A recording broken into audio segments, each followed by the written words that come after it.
Train में ही आपको यहाँ मंदिर मिल जाएगा और यहीं पर भी आरती हो रही है फिलहाल।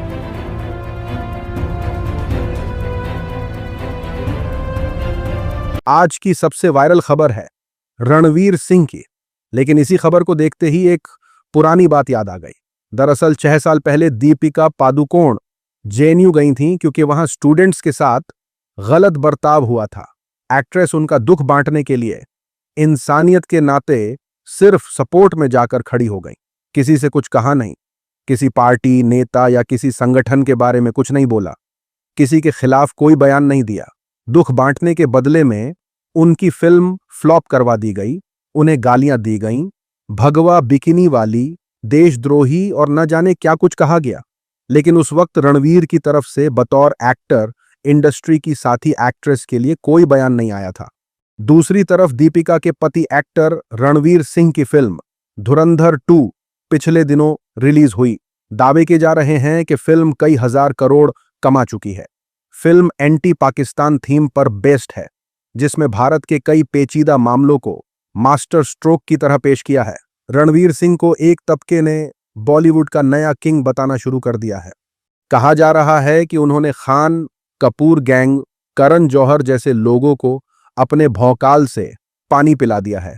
रणवीर सिंह की वॉक को शाहरुख खान की वॉक से कंपेयर किया जा रहा है। इन्हीं जैसे लोगों को खुश करने के लिए कल ही नागपुर में आरएसएस ऑफिस पहुंच गए थे ये धुरंधर हीरो।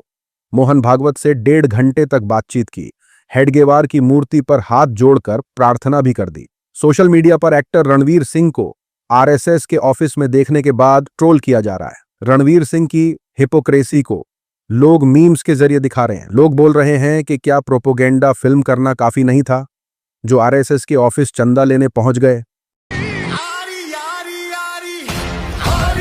जिन लोगों ने आपकी वाइफ को बेहद सीरियस धमकियां दी, आप उन्हीं की भक्ति करने में लग गए। लोगों ने धुरंधर के फैंस को एक्सपोज करते हुए कहा कि रणवीर सिंह खुद भी नेपोटिज्म का ही प्रोडक्ट है। वो सोनम कपूर का कजिन है और उसकी दादी भी एक एक्ट्रेस थी। रणवीर ने वाईआरएफ के साथ 4 फिल्में की, बिना एक भी हिट दिए, और धर्मा के साथ भी फिल्म की। इसके बाद सोचो, ये कहना कि उसने करण, आदित्य और खान्स को झेला, कितना खाली दिमाग है। सोशल मीडिया पर सीनियर इतिहासकार और प्रोफेसर इरफान हबीब ने कहा कि ये सब कुछ बेच चुके हैं, पत्नी का अपमान क्या है, जब इन्हें देश के इतिहास और सम्मान की परवाह नहीं।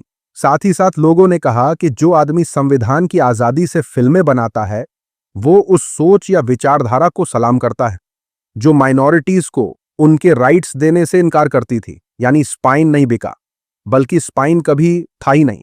साथ ही साथ खबर निकलकर आ रही है ट्रेन में आरती करने के हवाले से। रेलवे से जुड़े वीडियो अक्सर सोशल मीडिया पर खूब वायरल होते रहते हैं। कहीं महिला के हाथ जोड़ने पर वंदे भारत एक्सप्रेस रुक जाती है, तो कोई गंदगी और यात्रियों के जीरो सिविक सेंस को लेकर अपनी बात रखता है।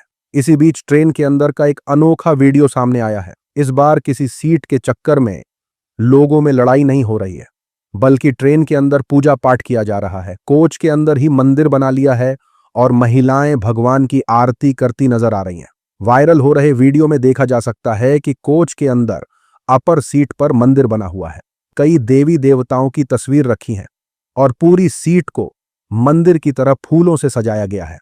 इस दौरान महिलाएं आरती की थाली लेकर पूजा कर रही हैं। महिलाएं विष्णु जी की आरती ओम जय जगदीश हरे गा रही हैं और पूरा भक्ति वाला माहौल बना हुआ है।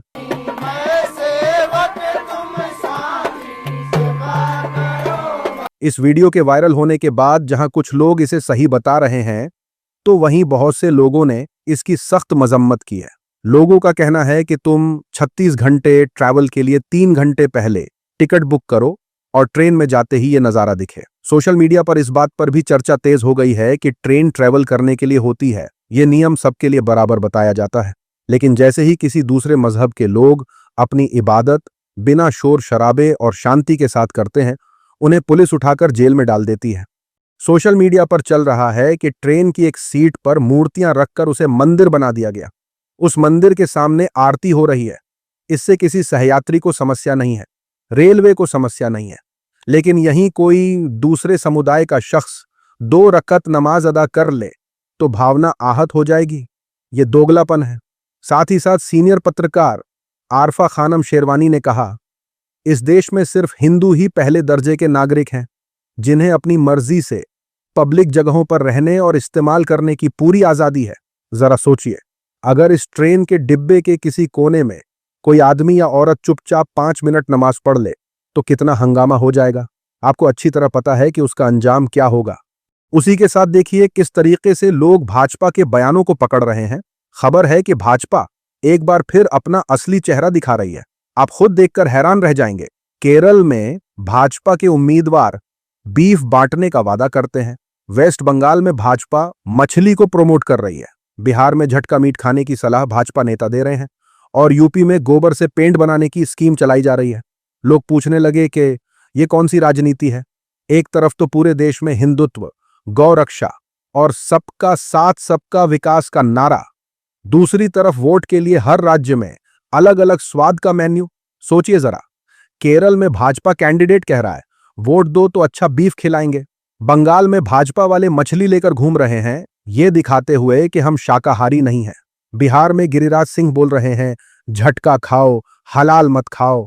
और यूपी में योगी जी गोबर को सरकारी इमारतों पर पेंट करवा रहे हैं।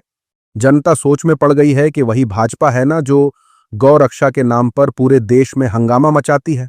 वही पार्टी जो आरएसएस के साथ खड़ी होकर गौ माता की रक्षा की बात करती है। वही आज वोट की खातिर बीफ, मछली, झटका मटन और गोबर सब कुछ प्रमोट कर रही है। ये तो साफ साफ वोट बैंक की राजनीति है भाई। जहां हिंदू वोट चाहिए वहां गौ रक्षा, जहां मुस्लिम ईसाई वोट चाहिए वहां मीट का वादा, आईटी सेल के व्हाट्सएप ग्रुप में नया भारत का भाषण, लेकिन चुनाव वाले राज्यों में जो बोलोगे वही खिलाऊंगा वाली दोहरी नीति। अब सवाल यह है कि भाजपा का असली चेहरा कौन सा है? वो जो मोहन भागवत के साथ खड़ी होकर हिंदुत्व की बात करती है, या वो जो केरल, बंगाल, बिहार में वोट के लिए कुछ भी बोल देती है? यानी जब सत्ता की मलाई चाहिए तो सब उसूल में भूल। सोशल मीडिया पर चल रहा है कि एक तरफ तो इस पार्टी ने गौ रक्षा दल के नाम से लोग पाले हुए हैं और इसी पार्टी के नेता केरल, गोवा जैसे स्टेट्स में बीफ देने का वादा करते हैं। कोई इन गौ रक्षा दल वालों को केरल भेजो। साथ ही साथ लोगों ने कहा अपने अपने टेस्ट के हिसाब से मेन्यू सेट किया है। साथ ही साथ खबर है एक्ट्रेस करीना कपूर के हवाले से सेलिब्रिटी प्रिविलेज पर सोशल मीडिया पर बहस गर्मा गई है। बॉलीवुड एक्ट्रेस करीना कपूर खान एयरपोर्ट पर लाइन तोड़कर सीधे गेट की तरफ बढ़ गईं। एक वायरल वीडियो में दिख रहा है कि वो बिना किसी की परवाह किए सिक्योरिटी चेक की लंबी कतार को पार कर जाती है।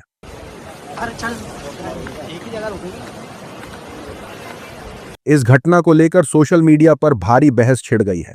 लोग इस पर गुस्सा जताते हुए बोल रहे हैं करीना कपूर ने एयरपोर्ट पर लाइन तोड़ दी और सीधे गेट की तरफ बढ़ गईं। सेलिब्रिटी को यह खास अधिकार किसने दिया? बाकी लोग भी उसी फ्लाइट के लिए घंटों से खड़े हैं, सबके पास अर्जेंट काम है ना। यह भेदभाव है। वीडियो के वायरल होने के बाद हजारों लोगों ने अपनी राय दी। एक बड़ा वर्ग इसे सेलिब्रिटी प्रिविलेज और वीआईपी कल्चर की मिसाल बता रहा है।